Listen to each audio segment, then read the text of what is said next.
Great. So hello everyone, I'm Charlene McLean. I'm a member of the Miramichi Addiction, Mental Health and Suicide Prevention Committee.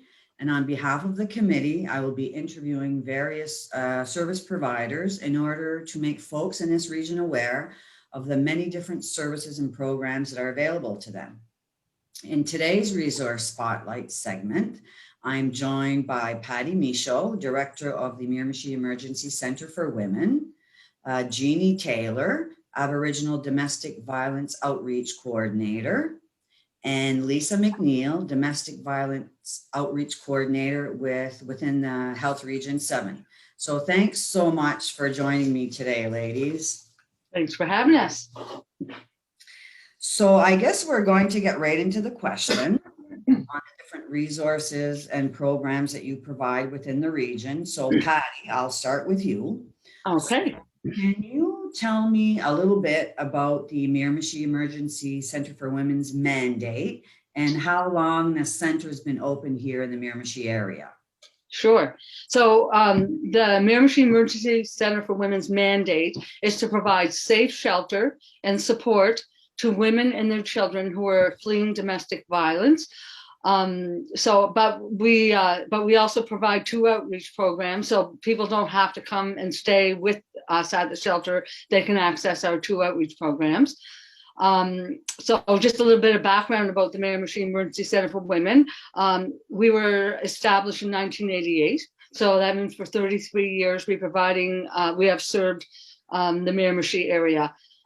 So it says we serve Northumberland County and surrounding outlying rural areas, but I mean, we take calls from people who are moving back to New Brunswick, say from another province or whatever. So it is more than just Northumberland County. So our center provides a wide array of services to any woman and her child who are the victims of domestic violence or intimate partner abuse. It's a free service, and it includes safe and secure lodging for up to 30 days. And so after 30 days, if the woman's not ready to move on yet, we will provide extensions if necessary. So, but we usually find that after a client's been here for 30 days, they've kind of had enough and would like to move on. So 30 days kind of seems to be the time. So we provide all the necessities when they're here. So when the woman, but it's a communal setting, so we share kitchens and bathrooms and common spaces. Women and children would have their own rooms, but for other, for the living room or kitchen or whatever, it's shared. So the shelter also provides a 24-hour crisis line. So that crisis line can be accessed any time of the day or night at 7 days a week. So the staff who manage the shelter also answer the crisis line, and that number is 622-8865. And I think Charlene, you were going to show that at the end too. So, but just to say that. We also have people who come and do house visits with us. So someone might be thinking of coming to stay with us, but they might want to see what it looks like first before they make that commitment. We're totally open to that. You just call, we'll set up a time for you to come, and you can come and see the house and then make your decision whether or not you want to come and stay here. And again, if you don't want to stay here, that's okay, because we have 2 outreach workers that can work with you and help you. So that's really important to say. We also do a lot of public awareness, so this is great for us to be able to do this. It's really important to do public awareness on the issue of domestic violence and the newest trends and things that are happening and information. So that's great. We also provide at the shelter and with our outreach workers, we do danger assessments. So that's part of our services. We can do a danger assessment. Then it's very helpful to women because that danger assessment helps her realize her risk of lethality if she's in a domestic violence situation. So the danger assessment is more of a tool to educate her on her situation and how dangerous it might be. So we do provide those danger assessments here at the shelter and with the outreach workers. after you do a danger assessment, it's really important to talk about safety. So once you know what your level of risk is, then we will look at doing a safety plan with you. And we also now, in the last couple of years, have started providing emergency intervention orders. And so I won't go into a lot of detail about that, but because it's a lot of information. So I'll just say, and maybe Lisa or Jeannie could talk more about because Lisa and Jeannie do most of the emergency intervention orders. Those can only be completed by police, social workers, transition houses, or what was I going to say? Police, social workers, transition houses, and outreach workers. Sorry, and but they take hours and hours to complete. So it's really landed mostly on the outreach workers to be able to provide these emergency intervention orders, because they do take a long time. Like they can take 7 to 10 hours to complete. Okay. And it's an actual live hearing that happens over the phone with an adjudicative officer. So it's like a court hearing. So it's very, very serious, anyway, so we do provide those also. Okay. Yep, so people can come into the shelter and have in-house visits to just talk about their situation, or they can have outreach. Yeah, so that's it in a nutshell, I would say. Okay, so I'm going to ask you still a few other questions, though. Sure. Mm-hmm. So you did mention that services were offered to women and children. Mm-hmm. So there's no services for men at the emergency center, right? Not really, but I mean, if a man called the house or called one of the outreach workers for help, they would be given information. But we would try to help in that way. Is because we don't, nobody should ever be in an abusive relationship. And if a man's calling us because he is in a bad abusive relationship, then we'll try to help find resources. We wouldn't just, leave it at that. Yeah. So Patty, are you aware if there's any services or resources available for men that may be experiencing domestic or intimate partner violence? Do you know, even in New Brunswick, like in general, are there any? I'm not aware of any. Not aware of any. No. Okay. I would say if there was, it would be Fredericton or Moncton, maybe. There is a domestic violence court in Moncton, so there might be some services there. Okay. I was just curious. Yeah, no, that's a good question. But I think it would be more, wouldn't be helping someone who's in an abusive relationship. It might be more helping them if they're abusive. So okay. Yeah, so okay. Yeah. Okay. It's good that you clarify that. Yeah. So I believe that your center also tries to find shelter for pets. Is that correct? Yes, that's right. It's a program called Safe for Pets. So the client cannot access that program directly. It has to go through the transition house or the outreach worker or police. So why do you think that that's an important program? Because pets mean a lot to people. And if you knew when you left your abusive relationship and you had to leave your pets behind, because most transition houses in the province don't take in pets, and that was why we started this in the first place. We found out that a lot of women weren't leaving their relationships because of a pet. And I know, for me, I'm a pet lover, right. And if I was leaving an abusive relationship and I knew my pet was going to be hurt because he's threatened that, and it's often a tactic abusers will use. You leave and I'm killing the dog or I'm killing the cat. So, I've been around for 24 years in this sector, and I've talked to a lot of women, and I do know that there were some women who wouldn't have left because they were afraid for their pet. So in 2009, we did a public awareness campaign with public legal education, and it was with the Miramichi Family Violence Network. And so when we launched that public awareness campaign, we brought people from around the province in, and one person who attended was a veterinarian from Fredericton, and she asked about if we had any programs for pets in New Brunswick, and at that time we didn't. So we said no, and she said, well, why don't we? And we said, well, let's do it then. So we struck up a committee, and so Safe for Pets started here in New Brunswick, in Miramichi. Pretty proud to say that. Yeah, so, that's a really good program to have, because that's a really important point that you make, that the women and children might not leave the abusive situation if they have to leave their pet behind. Exactly, exactly. And you know, and it's hard for transition houses because they have other clients there who might be scared of these animals, or they might have allergies. So it's really hard to accommodate that in a communal setting, right? So and I just want to mention, Safe for Pets is, it's not an emergency, it's like service, so it takes a couple days to activate it. So once we find out there's a woman and she has pets, we contact Safe for Pets, and it takes a couple days to make the arrangements because they have to send someone to pick up the pet, and the pet doesn't stay in the same community because they don't want the pet to be seen, you know, going for a walk and the abuser says that's my dog. So for safety Right. reasons, the pet has to Right. go to a different community. Okay. So, but they'll give updates, and it's a great program, a wonderful program, and it works well. It's just, it just doesn't happen right away. We need a Right. couple days. Right. That's great. So when we look at the services that the Transition House or the Miramichi Emergency Center for Women offers, we know that you offer housing for at least 30 days, depending on the situation. But what other services or support? So you talked about the outreach program, but I'm talking more like in-house. Like, do you offer support in trying to find housing, or maybe financial support, or where they can get? So maybe can you talk about that a little bit, Patty?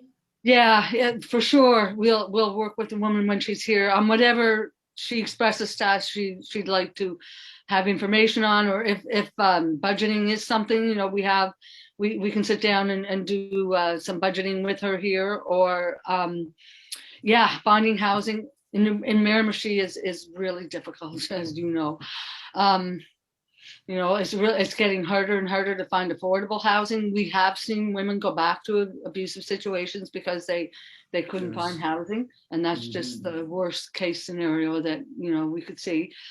But we will help, absolutely. Yes, we will help. We don't do it, but we will absolutely Offer support, and yeah, depending on, you know, what the needs of the individuals are, because those may be different from one individual to another. absolutely. Yeah. And I'll just mention here too, Charlene, this is where we're working on opening a second stage building. So we're getting close. I've been working on it for over 4 years. We faced a lot of obstacles, and then COVID and everything, but we do have a building right now, and we're going through the process of trying to purchase.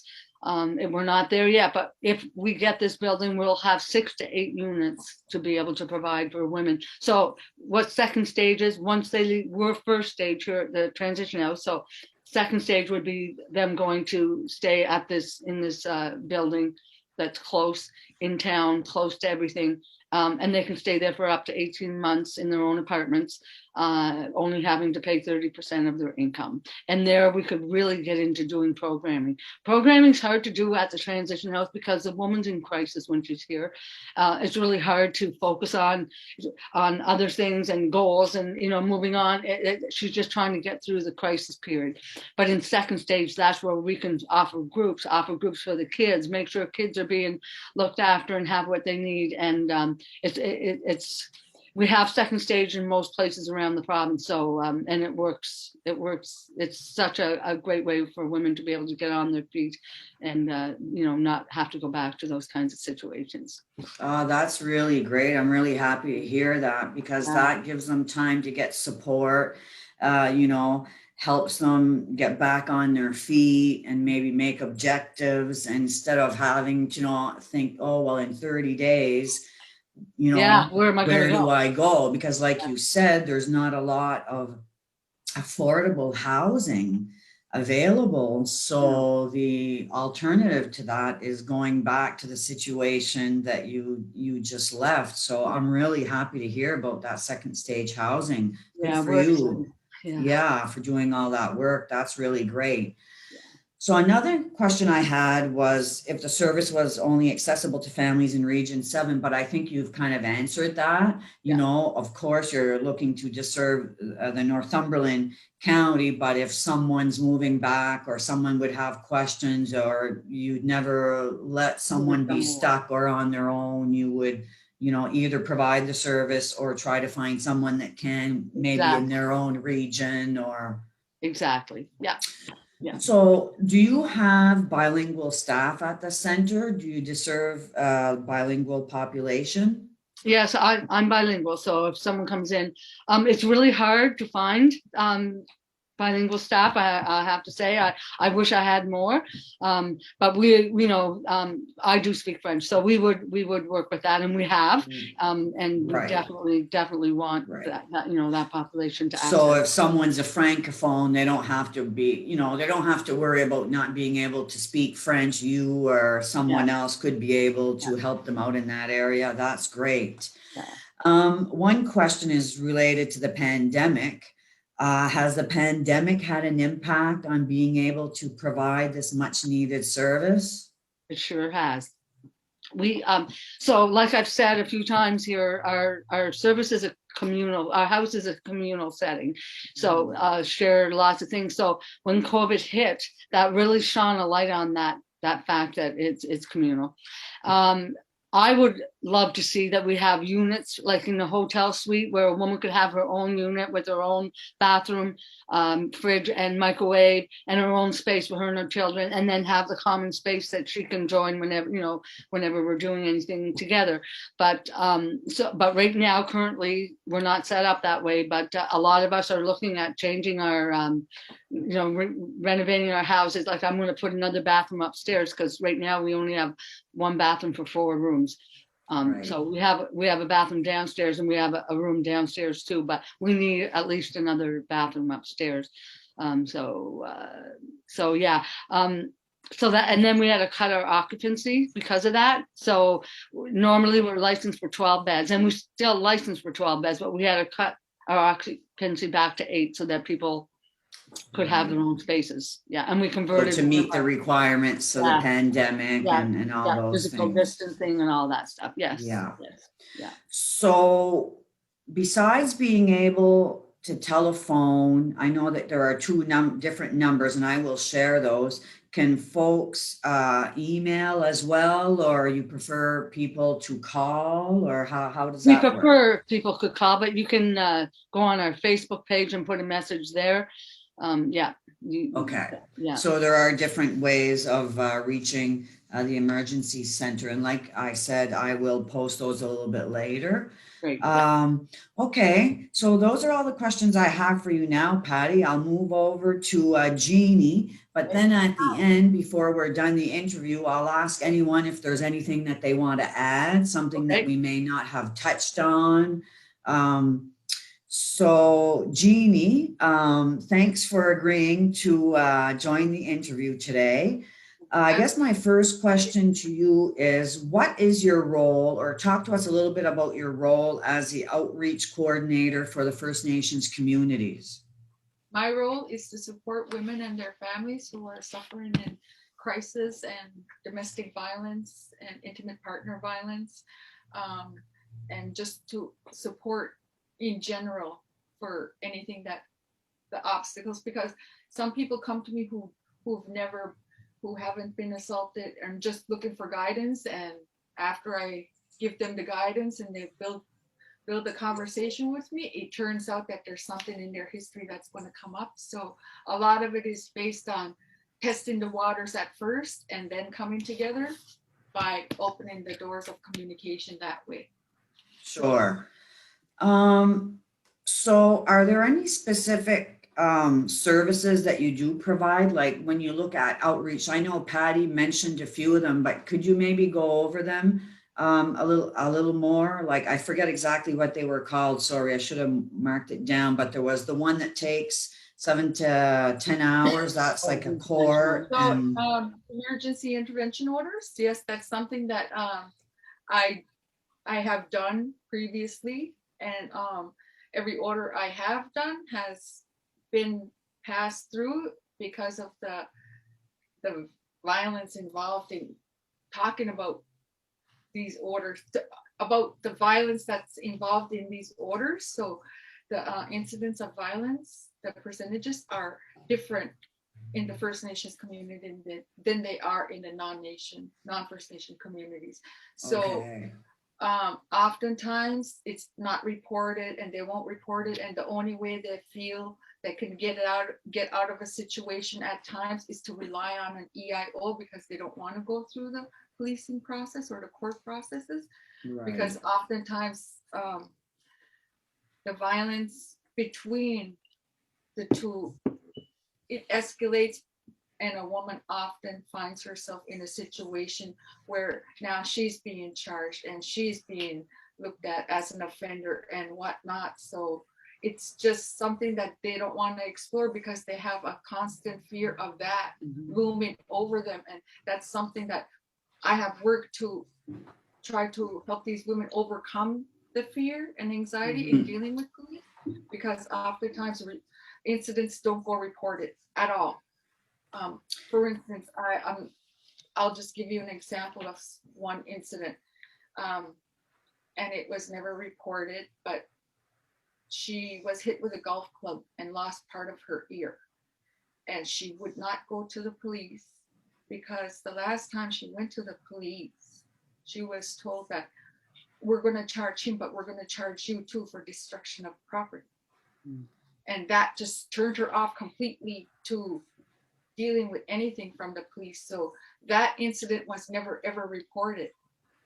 And that really broke my heart. I mean, here's this woman who's walking around with a busted ear and can hardly hear, and it's now deformed, and nobody is being held accountable and will never be held accountable because the offender has since passed away.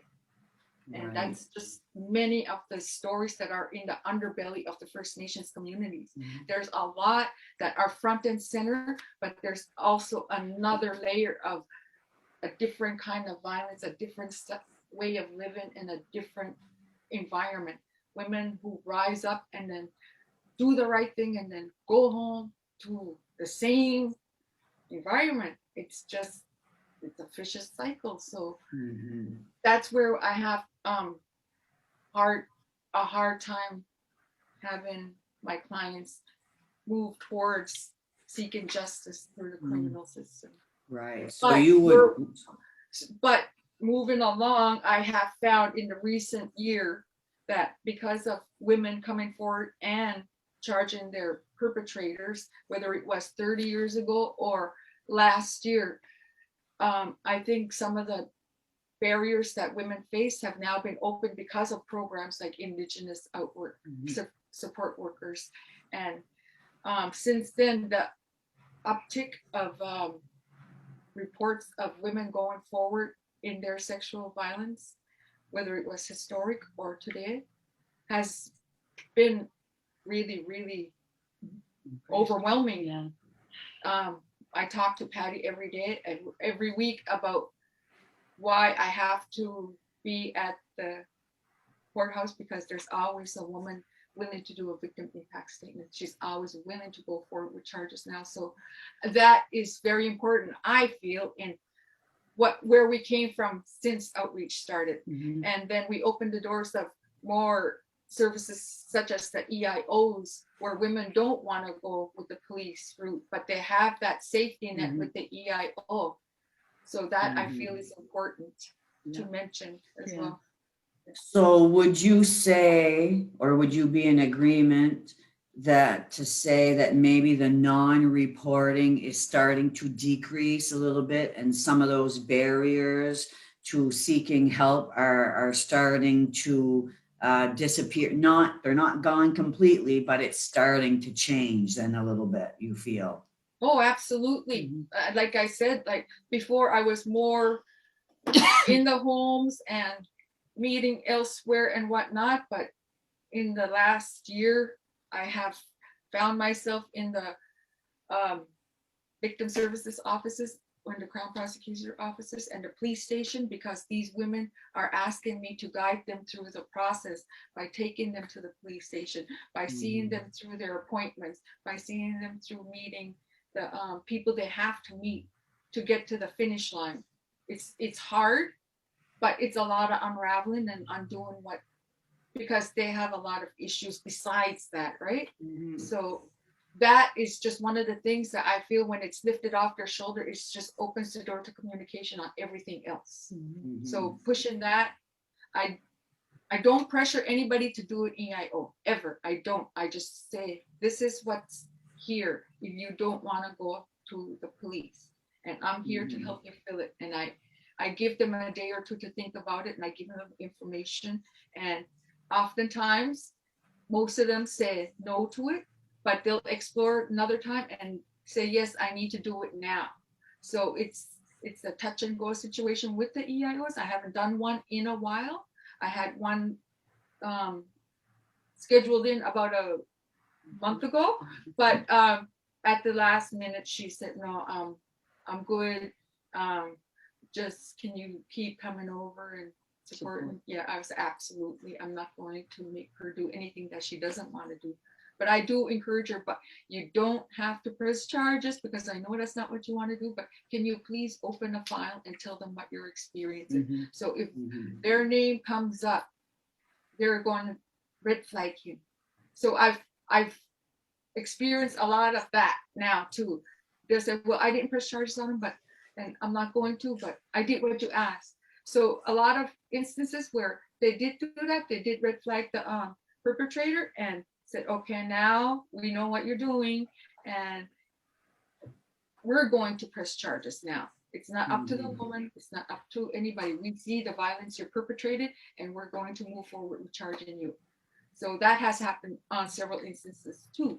So that's something that I feel is another plus, and it all boils down to communicating the way they want to communicate things. So obviously, it doesn't matter if it's at the transition house or through the outreach program, an integral and vital part of the services that you all provide is giving support to the individuals that are living, you know, in these situations. Yeah, and our philosophy is we're woman centered. So we don't tell her what to do. We support her along her decisions. She's the one that decides where she goes from here or what she does next. It's her decision, and we're here to help her and guide her. Right, through the process that she chooses for herself. Right. Yes, exactly. That's great.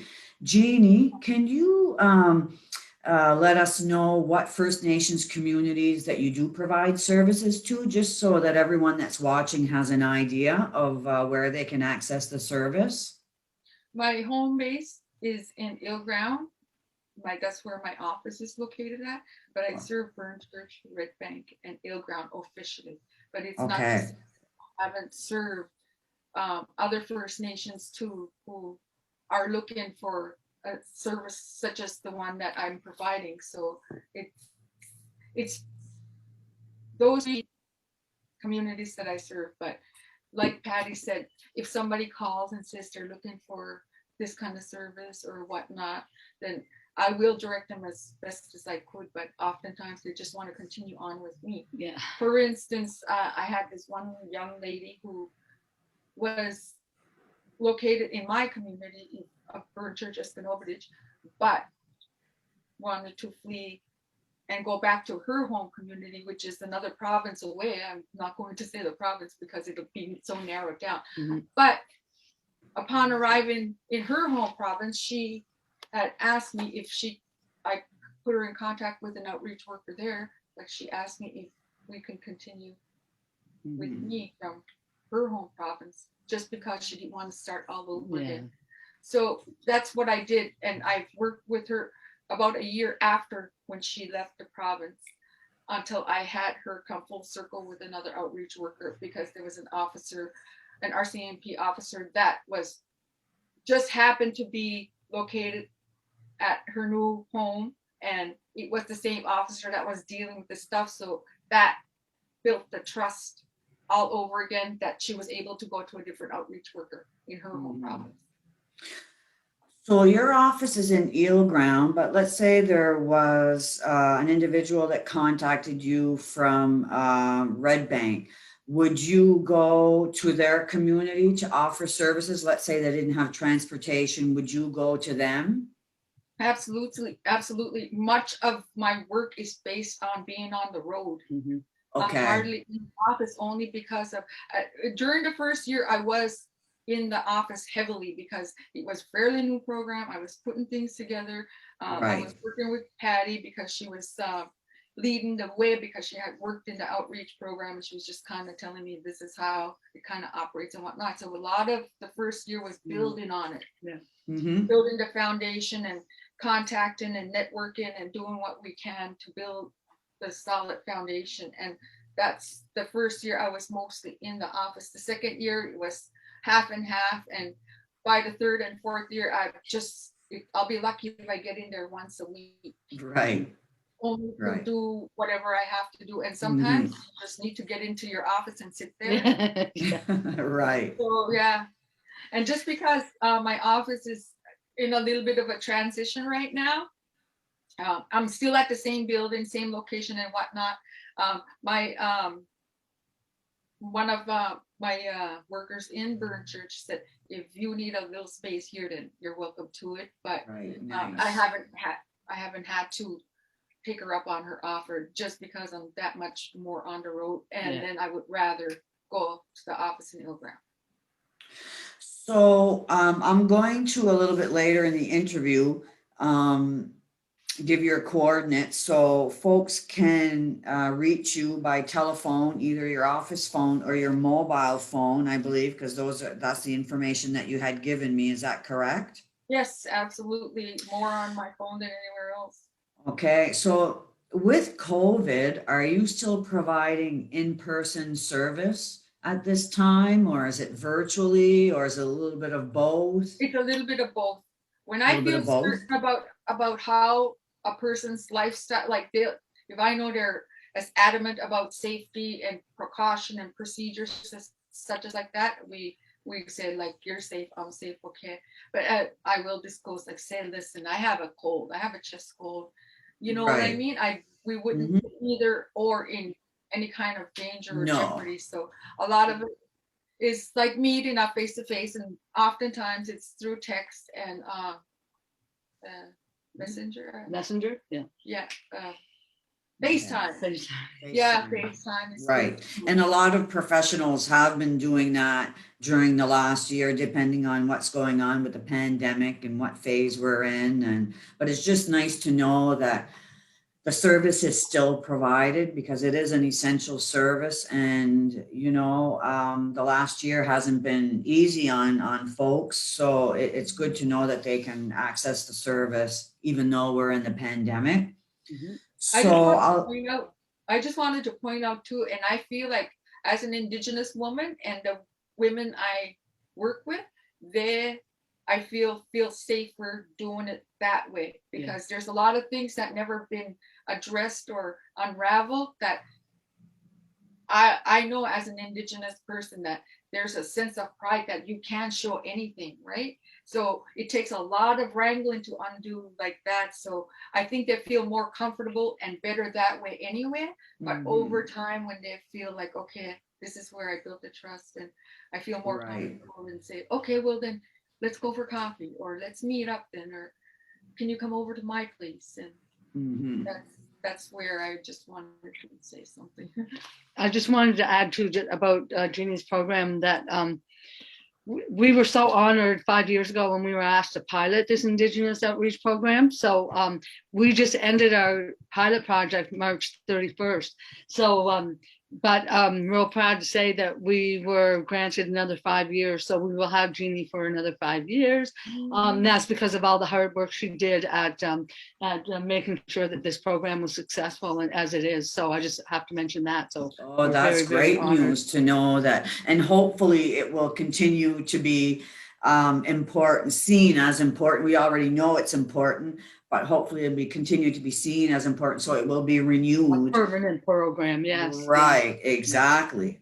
Yeah. So Jeannie, I'll give you a little bit of time at the end if there's anything you want to add as well. Right now, I'll move on to Lisa.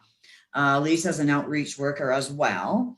So Lisa, maybe do you want to give us a little bit of information on the areas in the region that you serve as an outreach worker?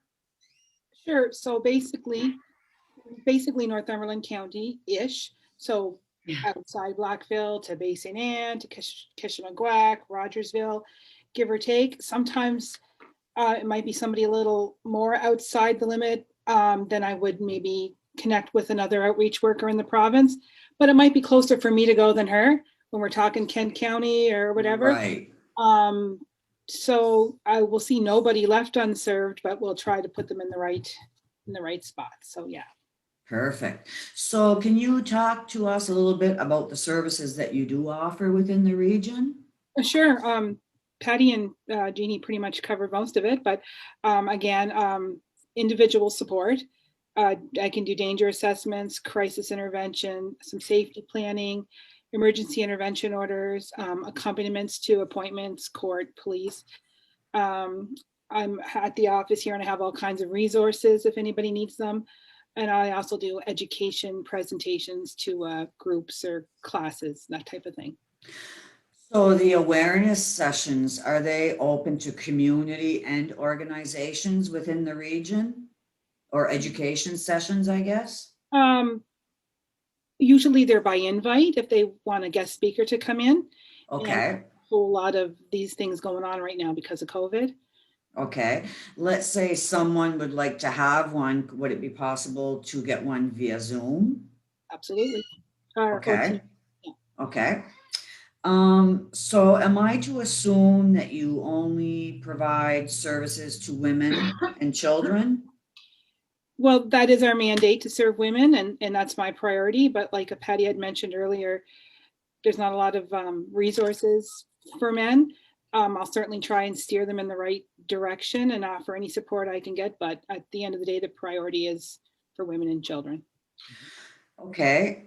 So another question when you're looking at the outreach program, is there a specific age limit that someone needs to be in order to access your service? Or for example, if there's a teenager that may be in a relationship where there's, some abuse, could they access your services or do they have to be a certain age? Right. So I usually see clients maybe 16 and up.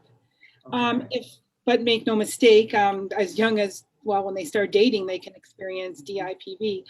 So I certainly have the resources for younger clients. And that's not to say I wouldn't see one, but maybe if there was somebody a little bit on the younger side, it might be best if their parent came with them. But I would definitely have the resources for them. And that's one of the reasons why I was asking. Let's say that there's a young lady that's 13 and she might not want to, I guess, tell her parents. Mm-hmm. So that's why I was asking, sometimes not want to tell their parents because of fear or because, who knows, there are lots of different reasons. So I was just wondering if they'd be available to access, the service. Yeah, it may not be face to face because of her young age, but I would be able to help somehow. Yeah. Right. And I know that there are laws and policies in place, but I was just kind of curious, so that's why I was asking. I'll help anybody. Question. I know you guys, all of you guys would help everybody. I understand that. Yeah. So how can one access your services? Okay. They just sometimes they're referred by other service providers, or sometimes they just see a card, or sometimes they just Google and it's just a phone call or a text or an email. Yeah. And I will provide, that information. Mm-hmm. I guess before I give the floor to everyone, is there something else that you wanted to share, Lisa, that maybe I haven't touched upon? I always like to stress to my clients that DIPV doesn't discriminate. It happens to everyone, not to everyone, but it can happen to young or old, rich or poor, heterosexual, non-heterosexual. It just doesn't know any boundaries. So I just wanted to make that clear. It can happen to anyone. Yeah, I believe the number, maybe Patty can correct me, it's 1 in 3. Yeah. Women. Yeah. So 1 in 3 women experience some form of DIPB. So I Mhm. always say, like, go to work if you work in a big workspace and go 1, 2, 3, 1, Mhm. 2, 3. The chances are, or go to church or the shopping mall and just kind of think, wow. Or within your group of friends, or Yeah, exactly. Your right. Facebook friends list, whatever. Yeah. Just something I'd like to add is that we also do a lot of work on sexual assault awareness too. Lisa does a lot, and May is coming up this week, May 1st. May is Sexual Assault Awareness Month. So Lisa and Jeannie both do awareness on sexual assault. And Lisa, with the Family Violence Network has a, are we doing the merch, or did we decide we're gonna do, but anyway, It's she's still a go got some depending on video. COVID. Yeah.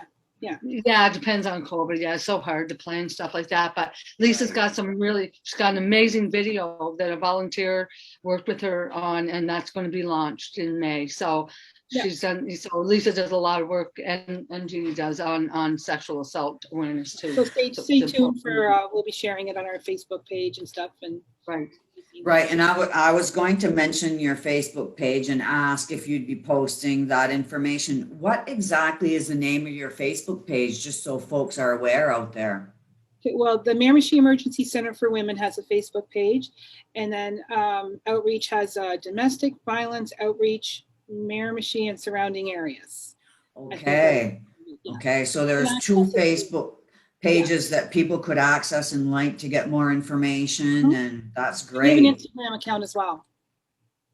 What, So, Lisa? oops, So go ahead, Lisa Patty. said you have a what account as well? An Instagram. Right.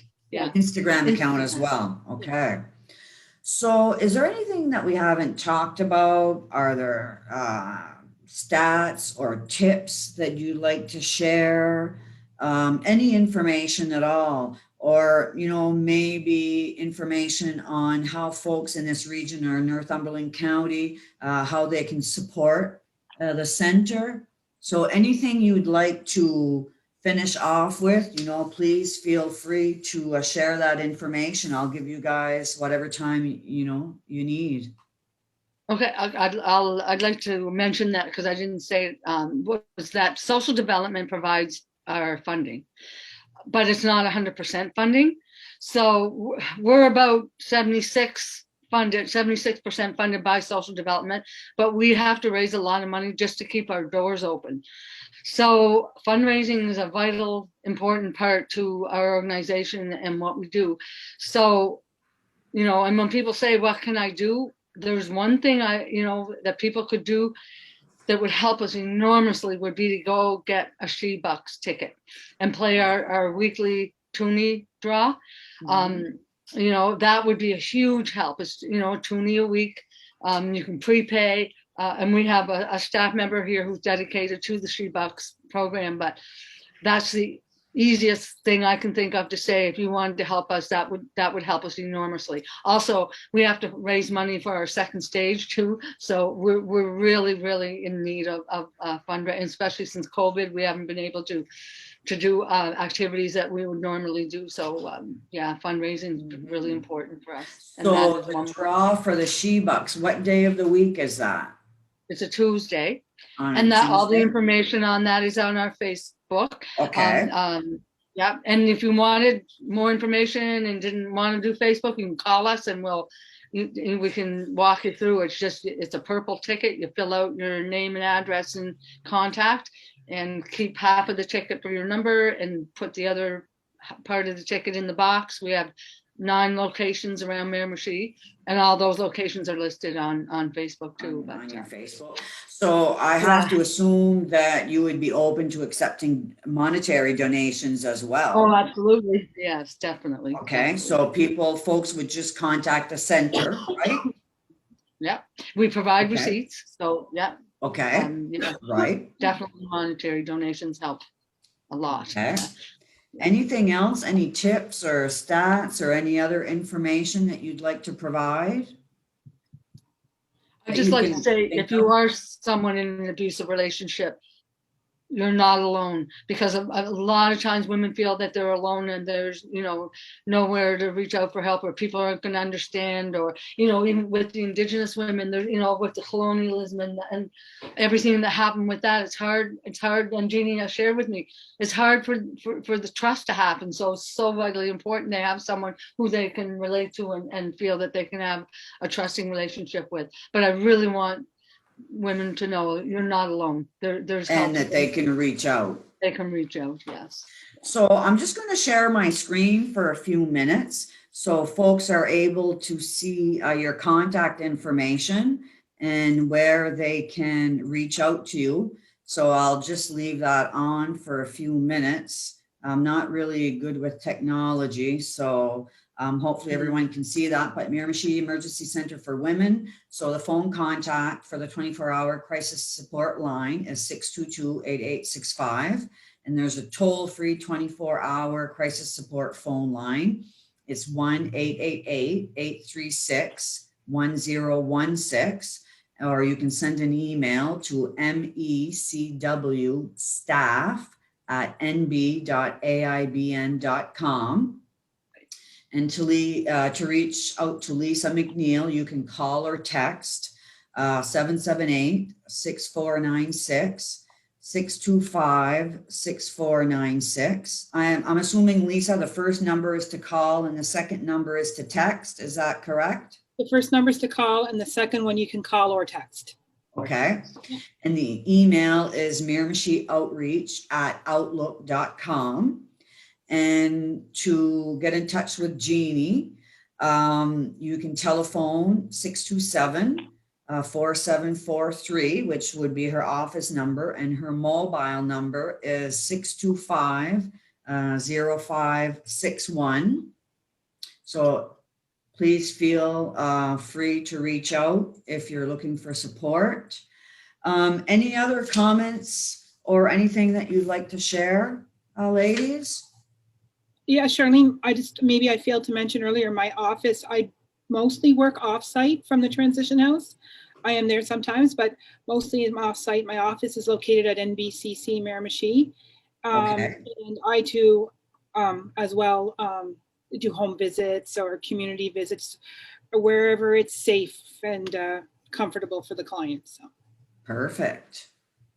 Also, So one thing that I'd like to make folks aware of is a new resource that has been in New Brunswick since October of 2020, which is 211NB. So I encourage folks to reach out to 211NB if they're unsure of the available services and programs that are available in our community.